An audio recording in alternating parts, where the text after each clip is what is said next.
हूँ, आपकी बातों को जीवन में उतारने का प्रयास भी कर रहा हूँ। महाराज जी, मेरा प्रश्न है कि जब आपने संन्यास लिया और घर रिश्ते नाते त्याग दिए, तो शुरू के कुछ महीनों में आपको अत्यंत प्रतिकूलता का सामना करना पड़ा होगा। उन परिस्थितियों में भगवान पे विश्वास पूरे जीवन भर प्रतिकूलता ही प्रतिकूलता सहता रहा हूं। आज क्या आप हमें अनुकूल समझ रहे हैं? दोनों किडनी खराब है, कोई अंग ऐसा नहीं जो हमारा दर्द न कर रहा हो। तो बचपन से लेकर अभी तक प्रतिकूलता ही प्रतिकूलता, तो प्रतिकूलता मेरी अनुकूलता बन गई है। समझ रहे हो ना? दुख सहते सहते दुख मेरा साथी बन गया है, इसलिए मुझे अब दुख से परेशानी नहीं रहती। अब दुख, अपमान, निंदा, इनसे मुझे प्यार हो गया है। पूरे जीवन भर चलते चलते मुझे इनसे प्यार है। अब और कष्ट बढ़ता है तो मुझे और सुख मिलता है। जाना है, शरीर को छूटना है। मैं शरीर नहीं हूँ, ये नाशवान है। मैं भगवान का दास हूँ। वो अविनाशी स्वरूप हमारा है जो चिदानंद में सेवा में भगवान की जाता है। इसलिए हाँ, पहले दिन हमारे विश्वास को भगवान शंकर ने पुष्ट किया। जब मैं 13 वर्ष का शरीर था तो शाम के माताजी से केवल बताया, पिताजी से तो हिम्मत नहीं थी क्योंकि बहुत कठोर स्वभाव के थे, तो उनसे डर लगता था बात करने में। तो माताजी से कहा कि माताजी हम कल बाबा जी बन जाएंगे।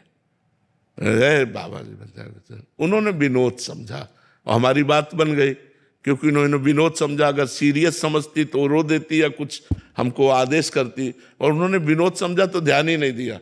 भगवान ने हमारी बात बना दी। सब सो रहे थे, उठे, पिताजी को मानसिक प्रणाम किया, सैया पर थे, माताजी को प्रणाम किया, भाई बहनों को हाथ जोड़ा, और एक छोटी सी गीता, और एक ब्राह्मण कुल में जन्मे थे इसलिए चटाई, और वो एक लोटा, क्योंकि गायत्री यज्ञोपवीत हो जाता है ना, तो गायत्री के लिए उतना लेकर बस वो फिर घर से भागे। पैजामा कुर्ता या ऐसा पैंट शर्ट, आधा हाफ पैंट या शर्ट या पैजामा कुर्ता क्या था मुझे ध्यान नहीं है उस समय, मतलब गृहस्थी वेश में ही भागे। और 15 किलोमीटर चलने के बाद थक गए तो एक शंकर जी का मंदिर आता है नंदेश्वर, सरसौल ब्लॉक में नंदेश्वर महादेव, वहां जंगल में जाकर के रुके। अब जब 12 बजे भूख लगी, क्योंकि सुबह से कुछ ना कुछ घर में मिल जाता था, अब सुबह तो मिला नहीं, चलते चले आए। अब दोपहर के 12 बज गए, भूख लगी, तो पहली बार हमारे मन में प्रश्न उठा कि कैसे जीवन निर्वाह होगा, जीवन निर्वाह कैसे होगा, कहाँ रहेंगे, कहाँ जाओगे। तुरंत हम कहा ये तो हमको परास्त कर देगा प्रश्न। तुरंत उनका भगवान जैसे रखेंगे, हम भूखों मर जाएंगे लेकिन घर नहीं जाएंगे, हर कष्ट सहेंगे। इतने में एक आदमी आ गया, हमारे विश्वास को भगवान ने तुरंत पुष्ट किया। एक आदमी आ गया, उसने कहा बच्चा यहाँ एक सूर स्वामी रहते थे, जानते हो क्या? तो हम कहा हम यहाँ नए आए, हम जानते किसी को नहीं। तो कमंडल खोला और 1 लीटर दही होगा, मीठा दही, गांव के दूध गड़वा का लाल दही, लाल रंग का हो गया। उनका तुम पी लो, अब हम वापस नहीं ले जाएंगे, उनके लिए लाए थे, वो है नहीं तो आप पी लो, वो संत कहीं चले गए होंगे। तो हमें सब कुछ लगे, हम कहा हम क्यों पी ले? बोले नहीं पी लो, महादेव जी की ऐसी इच्छा है। तो उसी लोटे में डाल के 3-4 लोटा निकला, छोटा लोटा था।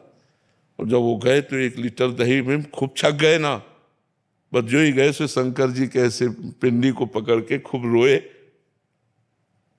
कि हमें विश्वास हो गया कि हमारे जीवन का आप पार करेंगे, आप स्वीकार करेंगे। बस वो दिन क्या दिन, कभी घर नहीं याद आया, कभी घर नहीं गए, कभी परिवार से एक रोटी नहीं खाई आज तक, अपने जन्मभूमि की एक रोटी आज तक नहीं खाई जब से घर से निकले, भगवान की कृपा से।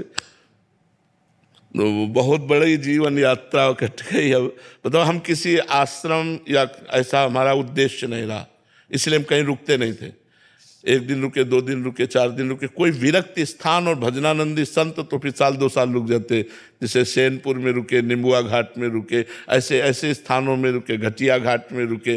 नहीं तो ऋषिकेश से लेकर बनारस तक यही हमारा रोड था, बस यही घूमना गंगा के किनारे, और जो प्रारब्ध वशात मिल जाए वही खा लेना, किसी से कुछ कहना नहीं, मांगना नहीं। कभी स्वेटर नहीं पहना, कभी शाल नहीं ओढ़ा, कभी कंबल नहीं ओढ़ा, इतने दिनों में। अब जैसे शरीर रुग्ण है तो अब ये सब सुविधाएं स्वीकार्य नहीं, तो इन सुविधाओं से बता रहे ना, हमें सुविधा, सुख और सम्मान और प्रशंसा, इससे हमें परहेज है। ये सब हो रहा है अंदर। आपको सच्ची बताऊं, कोई हम मतलब अहंकार या सफाई की बात नहीं है, इसका कोई महत्व नहीं। ये सब मायाकृत लीला हो रही है। तो जो हमें दुख की बात रही, तो पहले हमें कष्ट लगता था। जब कष्ट लगता तो होता मुझे भगवान प्राप्त करना है, चुप शांत सह लो, चुपचाप सह लो। हम 2 श्लोक गीता जी के ये बहुत हमें काम दिए। पहला, मात्रा स्पर्शास्तु कौन्तेय शीतोष्ण सुख दुखदा आगमा पाइनो अनित्यास्तास्तितिक्षस्व भारत। और दूसरा, यम ही न व्यथ्यन्ते ते पुरुषम पुरुषर्षभ सम दुखा सुखा धीरम स्वमृतत्वाय कल्पते।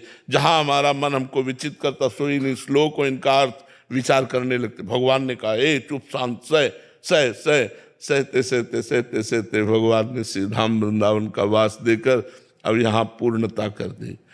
अब हमें कुछ नहीं चाहिए।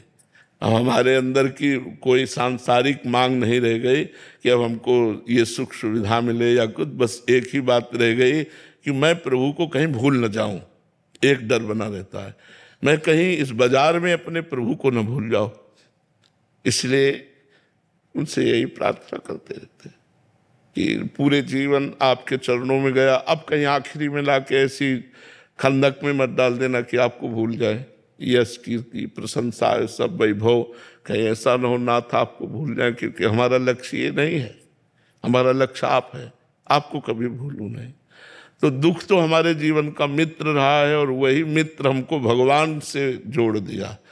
तो ये जीवन कथा है हमारी, पीछे से लेकर के अभी तक। महाराज जी, हम पर भी दया कीजिए कि हम भी भजन नहीं छूटे हमारा। हाँ, यही सबसे बड़ी बात है, भजन न छूटे, यही सार बात है।